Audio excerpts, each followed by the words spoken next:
Nita kerja di mana? Kakak Nita open BO. Kakak Nita di Jakarta jadi meme kalapa. Kakak Nita di Jakarta open BO atau Kakak Nita jadi perempuan malam. Jadi kenapa sampai Kakak Nita bisa angkat konten tentang hal-hal dewasa? Kakak Nita bekerja sebagai Gadis kota Namlea. Sebenarnya Kakak Nita mau jelaskan bagaimana Kakak Nita kerja di sini di Jakarta.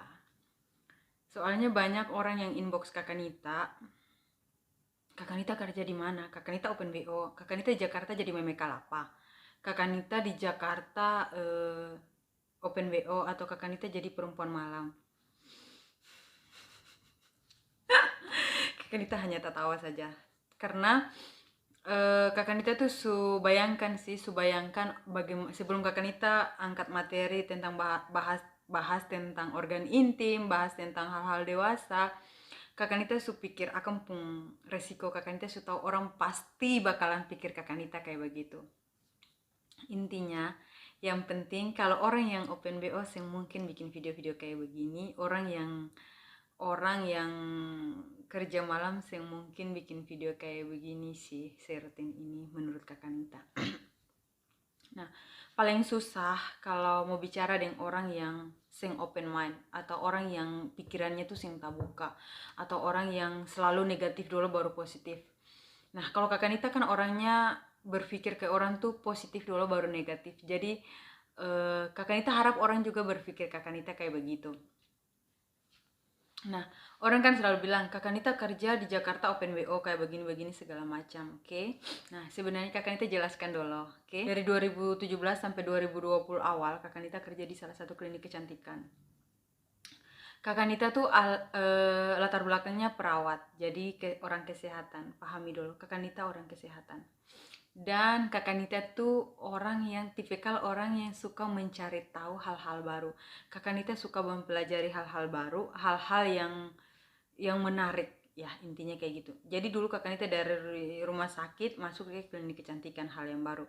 Terus Kakak Nita kerja di situ setelah 2020 ada musim pandemi. Kakak Nita ada niat untuk lanjut kuliah tapi ada satu dan lain hal akhirnya nggak jadi. Kakak Nita pulang ke Ambon. Nah, setelah pulang ke Ambon, Kakak Nita balik ke Jakarta. Pas balik ke Jakarta, Kakak Nita itu lamar-lamar kerja ulang kan, cari kerja di klinik-klinik kecantikan kebanyakan. Kakak Nita dapat terima karena punya latar belakang di klinik kecantikan dan Kakak Nita lumayan paham untuk hal-hal basic di klinik kecantikan. Nah, dari beberapa klinik ada 2 perusahaan yang menarik. Pertama di bagian clinical device. Di situ adalah Kakak Nita sebagai trainer, karena Kakak Nita orang yang suka bicara. Jadi Kakak Nita sebagai trainer di salah satu perusahaan. Terus yang kedua ini adalah seksualitas. Jadi pas Kakak Nita dipanggil interview terus dijelaskan pekerjaannya bahwa nanti menjadi asisten dokter, langsung Kakak Nita iya kan di saat itu juga. Soalnya jujur saja Kakak Nita sangat tertarik dengan seksualitas. Kakak Nita sangat suka membahas tentang seksualitas. Soalnya itu adalah hal yang paling dekat dengan diri kita. Tapi orang menganggap itu tabu, orang menganggap itu tuh hal yang gak boleh dibahas. Contohnya kalau di Maluku, jangan bicara seksualitas, masih anak-anak sing boleh. Dilarang, tapi gak tahu efek sampingnya apa kan. Gak dijelaskan bahwa jangan mempelajari seksualitas itu apa. Padahal salah satu petanda seks itu adalah laki-laki dan perempuan. Seks itu petanda jenis kelamin. Ilmu seks baru. Nah, Kakak Nita di sini, Kakak Nita mau jelaskan bahwa Kakak Nita tuh senang mempelajari tentang ilmu seks. Nah, kalau seandainya kalian tahu Kakak Nita tuh kerja sekarang, jadi kenapa sampai Kakak Nita bisa angkat konten tentang hal-hal dewasa? Kakak Nita bekerja sebagai asisten dokter rehabilitas seksual. Jadi Kakak Nita kan perawat, terus Kakak Nita tuh bekerja sebagai asisten dokter rehabilitas seksual.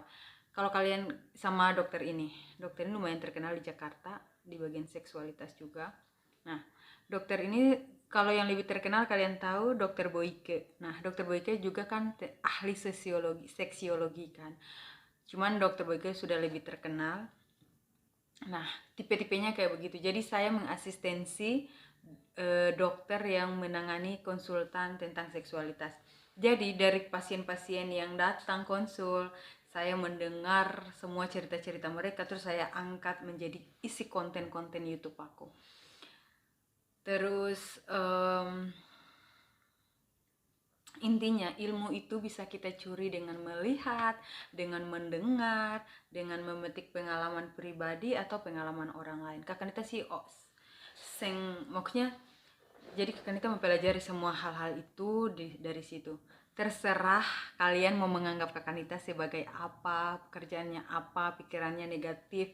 Tapi kalau kalian yang nonton video-video Kakak Nita, di situ Kakak Nita cuma jelaskan Kakak Nita jelaskan apa efek samping dari seks, apa efek samping dari tisu magic, apa efek samping dari alat membesar penis. Intinya Kakak Nita selalu menekankan efek samping. Di sini Kakak Nita hanya memberitahu, intinya tuh memberi edukasi, pendidikan kesehatan, pendidikan tentang seksualitas. Jadi tapi Kakak Nita sebelum ini Kakak Nita berpikir nih, kayak ada bayang-bayang, maksudnya tahu sebelum Kakak Nita angkat materi ini, Kakak Nita tahu orang pasti bakal berpikir Kakak Nita itu kayak apa. Orang pasti bakal berpikir Kakak Nita tuh negatif. Tapi sih nggak apa-apa, Kakak Nita menerima itu karena tahu bahwa pada akhirnya orang akan berpikir Kakak Nita negatif. Tapi untuk keluarga yang jelas Kakak Nita sudah jelaskan, Kakak Nita tuh ambil materi tentang ini karena begini, dan alhamdulillahnya keluarga tuh paham karena Kakak Nita setiap hari video call sama keluarga, mama apalagi, terus bapak, abang-abang tuh semua tahu tentang pekerjaan karena setiap beta kegiatan di sini, beta kerja di mana, surat-surat semua beta kirim ke dong, surat kontrak, surat kerja semua beta kirim ke beta keluarga, dan setiap hari video call beta begini, dan tiap malam mama dan beta pun kakak ipar pasti telepon beta. Jadi dong sangat paham beta kayak bagaimana, dan orang yang tak kenal Kakak Nita dong hanya tertawa-tawa aduh Kakak Nita ini kayak begini. Tapi kalau kamu yang karena Kakak Nita dekat, terserah, pokoknya Kakak Nita open mind, terserah kamu mau anggap Kakak Nita kayak apa, Kakak Nita sih larang karena Kakak Nita tahu ini resiko dari pekerjaan, dari cara yang Kakak Nita ambil. Intinya semua teknik, semua cara pasti ada resikonya, dan Kakak Nita tahu paham bahwa resikonya adalah orang berpikir Kakak Nita tuh perempuan yang sing bagus, sing apa-apa.